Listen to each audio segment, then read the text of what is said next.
Do you realize how many characters from Star Wars LEGO haven't made? Yeah, they've made over 1,000 minifigures since 1999, but in this video I'm going to be compiling 50 of the coolest minifigures and even building some small scenes and battles for them to take part in. To begin, let's build one from each movie, starting with episode 1 with this unfinished C-3PO. For these I used some grey legs, a grey damaged protocol droid torso with exposed wires, and this silver head, which definitely has a bit of a bombastic side eye. Anyway, moving on to episode 2. I used to love the scene where Obi-Wan visits Dex's diner, so we're going to build Dex. Obi-Wan! And as he's the same species as Pong Krell, I took his torso, swapping out the lower part and the arms. I slashed the hands off a gingerbread man to add them to the minifigure, adding in some black legs with some clips on the bottom to act as his claws. I gave him some cooking utensils, and now we're ready for Obi-Wan to come in and ask him about the mysterious bullet that will eventually lead him to Kamino. Well, what do you know?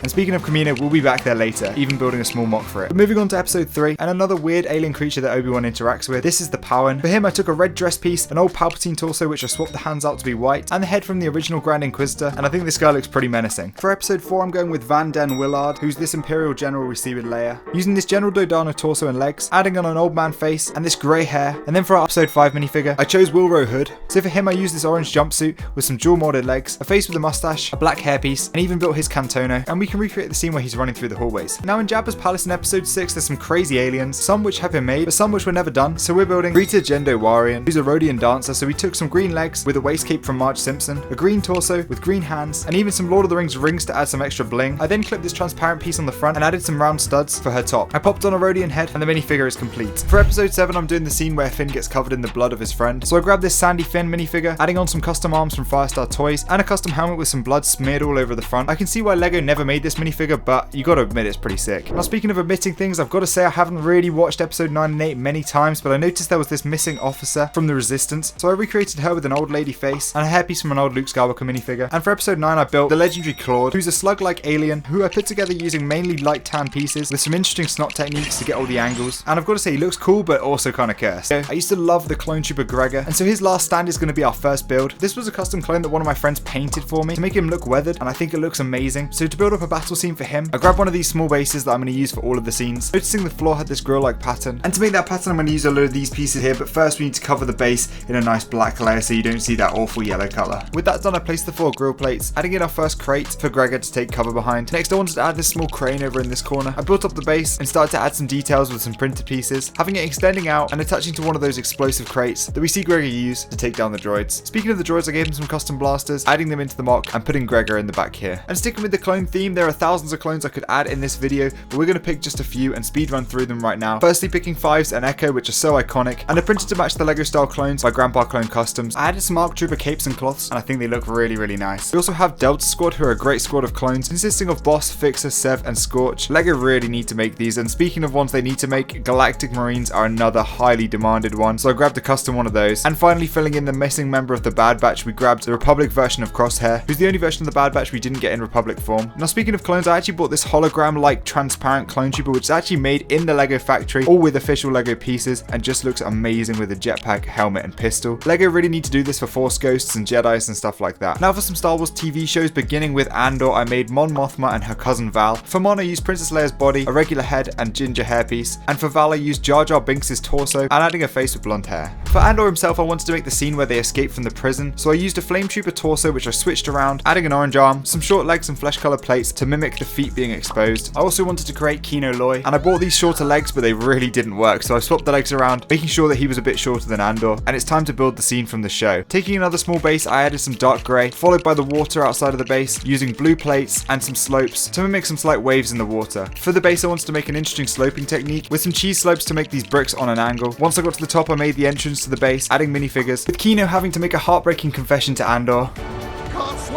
and Andor being forced to leave him behind. I built up 3 minifigures from The Mandalorian, including this ex-Imperial who's holding Grogu, which is a custom from Firestar Toys and looks fantastic. I built Zeb from the latest season, using a body from a Rebel pilot and the head from the regular Zeb minifigure. And finally this Incinerator Trooper from the end of season 1, again using a beautiful custom printed minifigure with a shoulder pauldron, backpack, and flamethrower made using this printed piece. Into the Clone Wars now, and I made the Wookiee Gamgee, using some short legs, a Wookiee torso, green lightsaber blade, and his iconic wooden hilt. In another episode we see young Boba disguising himself as one of the clone recruits, styles. So to make him, I took an older version of young Boba, swapping the arms out for dark red, replacing the heads with a more accurate skin tone, and some cool hair pieces. For one of my favorite minifigures in this entire video, we have Mother Talzin. Yes, I really spent like $15 on this Queen Amidala leg piece, but I think it'll be worth it. I added a dark red torso, covering it with 3 capes on the back and front, adding the head from Asajj Ventress and a dark red hood piece. I gave her some green energy pieces in her hands to make her look like she's working her magic, and I think this minifigure is absolutely fantastic. Now, we have had a few different versions of Ahsoka over the years, but we never got the one from the slave arc, so I used a Princess Jasmine torso and legs, coupled with an Ahsoka head and her Leku. I think it would have been better with the older Leku piece from the younger Ahsoka, but sadly I didn't have that one. Final Clone Wars minifigure is OC Sobek. I used a dark brown torso and legs with this Geonosian head, and he looks pretty ferocious. Now back to some minifigures from the movies. We're going to head to Kamino, and of course we have had the recent Kaminoan minifig, but we've never had the Prime Minister that Obi-Wan meets with. So for this minifig I used a black dress piece, torso from an Asajj Ventress minifig, which I think matches really nicely,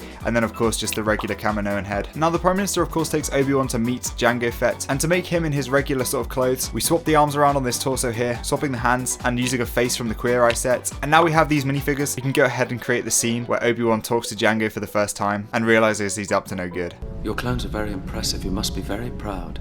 I made some glass windows looking out on the waters of Kamino, building up a small wall here and an exterior wall on this side with some slopes to create the door. The inside of Jango's apartment, he of course has this cupboard where he's sneakily hiding his Mandalorian armor. So I quickly built that up with lots of different shelves, adding in different parts of the Jango Fett minifigure, finishing it off with some tiles on the floor and filling in some gaps over on the other side. I could then finish off the doorway, adding in tiles into the corridor outside, and finally tiling off the inside of the apartment too, leaving some studs ready to add our minifigures. Although before that I realized I built this room kind of wrong, so I had to quickly fix that. And with that done, I added a lamp into the corner of the apartment, adding young Boba standing behind his father, with Obi-Wan across from him, Tonwi in the entrance, and why not add the Prime Minister strolling down the hallway outside. There were 2 episode 1 minifigures that LEGO have never made, including So Bibble and Rick Ollie, who were pretty simple to make, as well as Padme in disguise as one of her handmaidens. I built the dress using a variety of different colours to give that gradient effect. Speaking of Padme in disguise, I built her from episode 2 alongside Captain Typho, using some dual molded legs, a black torso from a First Order officer, these nice dual molded arms, a head for Padme, and for Captain Typho I actually grabbed a Sharpie to make it look like he was wearing his eye patch. Now for a lot of people's favourite movie, episode 3, we can head to the Jedi Temple and build up the Jedi Librarian Jocasta Nu, using some custom printed robe pieces, an old lady head, and a custom painted hairpiece. I think this represents her pretty well. And to help protect her, we have the Jedi Temple guards, again using some custom robes with a really nice headpiece and a hood that's painted to add in that goldy colour. But don't tell anyone, I actually had to cut a lightsaber blade to get them short enough for this minifigure. Of course, later on in episode 3, we see Padme meet her unfortunate demise, and one of the ending scenes is her funeral procession. So I used a black dress with a sleeping Hermione face and some flowing brown hair. And in the background of some scenes, we actually see the creator of Star Wars, George Lucas, dressed up as this senator. So I used some dark red robes, a blue head, and a really cool hat from an Aladdin minifigure. Jumping all the way up to episode 6 now, and we haven't actually seen a 9 Num minifigure. We saw his brother 10 Num being made in LEGO, but for 9 Num, I bought this custom again from Firestar, which is absolutely fantastic. It comes with some Death Star plans and a blaster, although you can easily use the 10 Num face to make a purist custom. Now before we get into some of the other movies, I made a few minifigures based on video games, starting with this iconic rebel friend in his red outfit, and this ripped stormtrooper, both who are iconic characters from the original LEGO Star Wars games. And now jumping up to the latest LEGO Star Wars game, I made the H1NT Protocol droid using a C-3PO minifigure, adding some blue arms, and then built his sidekick Gonk-Tine. Now one of my favourite video games has to be Jedi Fallen Order, and I have a bunch of minifigures that I made from that game. Starting with of course Cal Kestis. You can get custom versions, but you can actually make them pretty easily as well. And if you want to have BD1 posed on his back, you can actually use this neck brace, and I think that looks pretty cool. We've obviously had Scout Troopers, but we see Scout Trooper Commanders in the game, and to make those, use the regular Scout Trooper legs, a First Order Heavy Trooper torso with a waist piece, a custom pauldron, and then the Scout Trooper helmet, and you can even build up an electric baton for him to use to go up against Cal Kestis. Cal also fights Purge Troopers in this. You can make a pretty simple one like this, however I have some really cool custom ones. And once Cal's faced all those enemies, he can head to the final boss, the Second Sister. This minifigure is absolutely sublime and maybe one of my favourites in my collection. It's got a beautifully custom printed torso and legs, a really sick cape piece, a custom moulded helmet, and then a great lightsaber hilt. Now for my final scene in the video, I actually want to create another Cal Kestis minifigure, which is him as a Padawan. I used some robes from an old Luke Skywalker, some short legs from this newest Yoda minifig, face from Ron Weasley, and a ginger hairpiece. And of course to go with him I have to have his Jedi Master Jar Utapau. I again bought an awesome custom for this minifigure, and he looks awesome. Can actually swap the head out for the Zeb minifigure, which I think looks a little bit better, but otherwise this custom comes with a painted set of earpieces to match the colour of Jar Utapau. And with that minifigure I can now build my final scene, which is the Jedi training scene, which comes just before Order 66 in the video game. I made this awesome snot floor to get some nice details into it, and built up this back wall at an interesting angle, adding some windows for Jar Utapau to look out upon his Padawan, and I think I did a pretty good job capturing the scene. Finally, I can't make this video without touching on Rogue One and Solo. So for Rogue One I built a custom Saw Barrera, using some grey legs, a torso with some pipes, and this shoulder piece, and he even comes with his breathing respirator. And finally in solo we see Dryden Voss. I grabbed a black torso and legs, using a custom printed head from Firestar Toys, and a hairpiece. I built him, and of course we have to make his double crossing assistant Kira, using a black dress, a female face, and this very fitting hairpiece. And that is 50 minifigures that LEGO have never made, guys. Let me know what you think in the comment section down below. I've got a load of inspiration for these minifigures from some Instagram pages like the ones you're seeing on screen, and make sure you don't miss out on my Whatnot auction this Saturday. I also just posted this video over on my second channel, which is a mystery box full of LEGO Star Wars minifigures worth over $1,000. Go check that one out if you haven't already. But with that being said, if you enjoyed this video, make sure to hit that subscribe button. We're still getting closer and closer to 100,000 subscribers. If you enjoyed this video, you might enjoy these ones that you're seeing popping up on screen here,